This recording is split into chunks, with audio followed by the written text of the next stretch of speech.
have fully funded kindergarten for the first time ever in Oregon's history, the 12th state in the country to do that. We were the 4th state in the nation to pass paid sick leave so parents could stay home with their sick children and not worry about the economics. And then, of course, probably one of my most interesting bills that I signed was our new motor voter law, both streamlining Oregon's voter registration process, making it more accessible and more convenient for Oregon voters.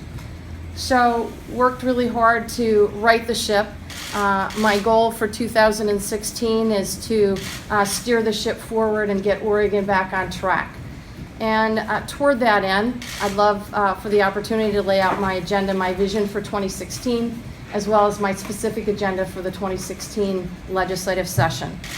In terms of education, I will continue to work towards creating a seamless system of education from cradle to career.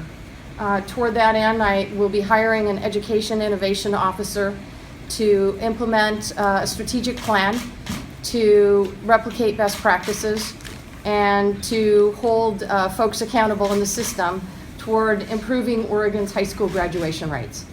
And then most recently signed an executive order creating the council to deliver excellence in teaching. I think every child deserves an excellent teacher. I certainly had many of them, and think our teachers deserve the tools and the resources to be excellent in the classrooms. That includes professional development, coaching, and mentoring. I also know that while many of our citizens have benefited from the economic recovery, it hasn't touched all lives. And so my focus will be to make sure that all Oregonians benefit from the continuing economic recovery. Toward that end, we will continue our efforts to achieve racial, gender, and economic equity in this state. And because the minimum wage has not kept up with the cost of housing, childcare, and food, as you know, I've laid out a proposal for increasing the minimum wage in February. We must act now. It's imperative.